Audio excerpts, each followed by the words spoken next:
BJP ఉమ్మడి అభ్యర్థిగా కొవ్వూరు నియోజకవర్గానికి అసెంబ్లీ అభ్యర్థిగా పంపించినటువంటి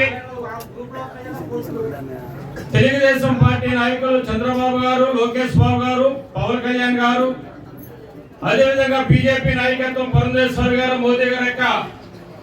ముగ్గురు యొక్క పార్టీల యొక్క ఉమ్మడి అభ్యర్థిగా ముప్పుడు వెంకటేశ్వరరావు గారు కొవ్వూరు నియోజకవర్గానికి పంపించినటువంటి అధినాయకులకు ముందుగా నా యొక్క నమస్కారాలు తెలియజేసుకుంటూ, అదేవిధంగా కొవ్వూరు నియోజకవర్గంలో ఉన్నటువంటి తెలుగుదేశం పార్టీ నాయకులు అచ్చబాబు గారు,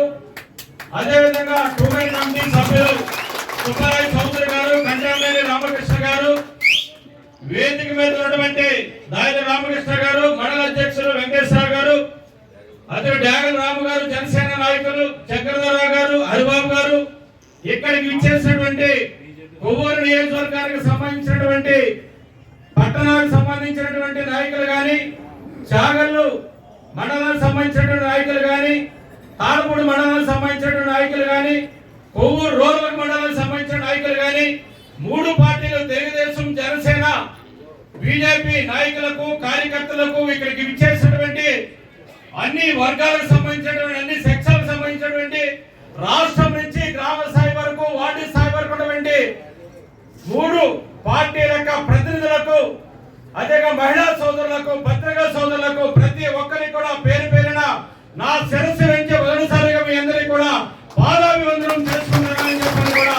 ఈ సందర్భంగా తెలియజేస్తా ఉన్నా. ఈ రోజుని మనం అందరూ కూడా మూడు పార్టీలు కూడా ఏకమయ్యి ఈ రాష్ట్రానికి పట్టినటువంటి శని ఏదైతుందో, ఈ రాష్ట్రాన్ని పాలిస్తున్నటువంటి అన్ని వర్గాల ప్రజలందరినీ కూడా వేధిస్తున్నటువంటి ఏకైక ఉమ్మడి శత్రువు ఎవరైతే ఉన్నారో, ఈ రాక్షస పాలకుడు ఎవరైతే ఉన్నారో, ఈ యొక్క శత్రువు ఎవరైతే ఉన్నాడో, ఈ సైకల్ జగన్మోహన్ రెడ్డిని ఇవాళ ఈ రాష్ట్రం నుంచి లండన్ నే పారిపోయేలాగా చేయాలని చెప్పాక ఆలోచనతో ఇవాళ మూడు పార్టీలు కూడా ఇవాళ ఒక్కటయ్యని సంగతి కూడా ఈ సందర్భంగా తెలియజేస్తా ఉన్నా.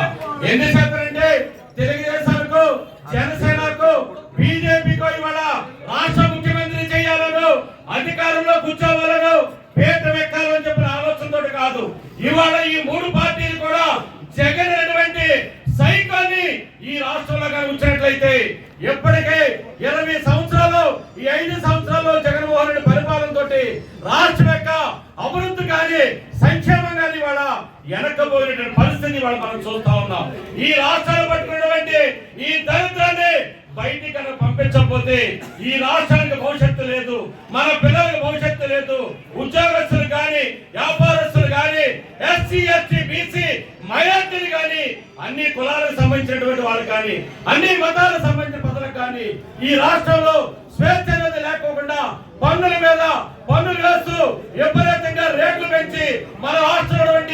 ప్రభుత్వ ఖజానాన్ని ఆశ్రమంతా కూడా తాగడి పెట్టుకుని వాళ్ళ ఈ జగన్మోహన్ రెడ్డి జేబులు నింపుకుంటున్న పరిస్థితి ఏదైతే ఉన్నదో దానిని ఇవాళ ఈ జగన్మోహన్ రెడ్డి పంపించకపోతే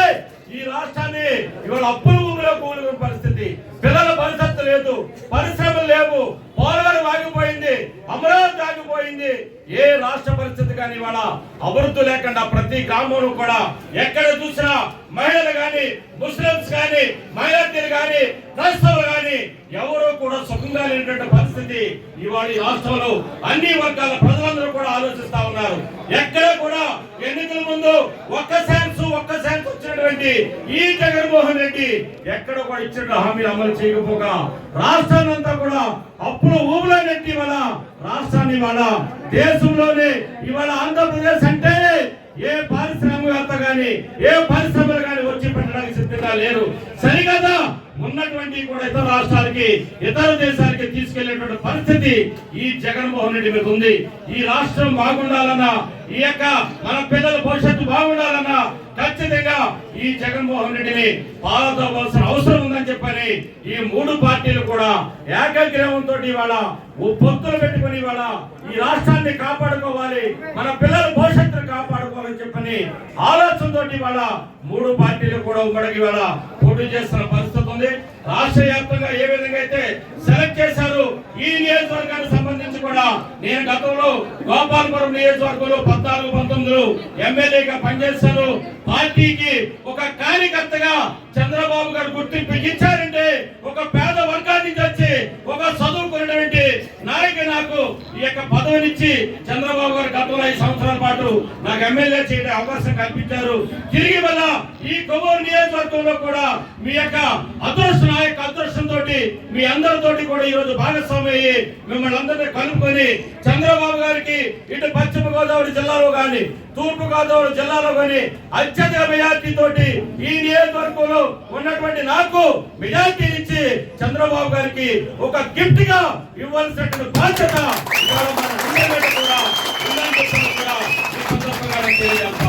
నేను ఎప్పుడు కూడా ఒక ఎమ్మెల్యే అని చెప్పని ఎప్పుడు కూడా పీలని పరిస్థితి లేదు. నేను ఎప్పుడు కూడా ఒక కార్యకర్తగా ఒక సేవకుడిగా మీ అందరికి కూడా సేవ చేస్తానని చెప్పని కూడా ఈ సందర్భంగా తెలియజేస్తా ఉన్నా. ఒక నాయకుడిగా వచ్చినట్టు నేను గ్రామీణ ప్రాంతంలో పుట్టి పెరిగినటువంటి నేను గ్రామీణ ప్రాంతంలో రైతుల యొక్క కష్ట సుఖాలు తెలిసిన వాడిని, రైతు కూలీల యొక్క కష్ట సుఖాలు తెలిసిన వాడిని, మధ్య తరగతి కుటుంబం యొక్క కష్ట సుఖాలు తెలిసిన వాడిని, చిన్న చిన్న వ్యాపారస్తులు వాళ్ళకి ఏ విధంగా కష్టపడతారో వాళ్ళకి జీవన విధానం ఎలా ఉంటుందనే దాని మీద కష్టపడి చిన్నప్పటి నుంచి కూడా సోషల్ వెల్ఫేర్ హాస్టల్లో చదువుకుని ప్రతి కష్టాన్ని కూడా తెలుసుకున్న వ్యక్తిగా నేను ఒక గ్రామీణ ప్రాంతం నుంచి వచ్చాను తప్ప ఎక్కడి నుంచి పైనుంచి దిగి రాలేదు. ఖచ్చితంగా మీ అందరిలో మీ కుటుంబ సభ్యుడిగా నన్ను కూడా చేర్చుకోండి. ఈ రోజు నుంచి కొవ్వూరు నియోజకవర్గంలో నేను కూడా కుటుంబ సభ్యుడిగా ఉంటూ ఒక తమ్ముడుగా, ఒక అన్నగా, ఒక చెల్లిగా, ఒక అక్కగా మీరందరూ కూడా నాలో భాగస్వాములు, మీలో నేను భాగస్వాములు అయ్యి మీ సమస్యల మీద ఎప్పుడు కూడా నేను పోరాడతాను. ఎందుచేతనంటే నేను అభివృద్ధి ధ్యేయంగా పనిచేసే పరిస్థితి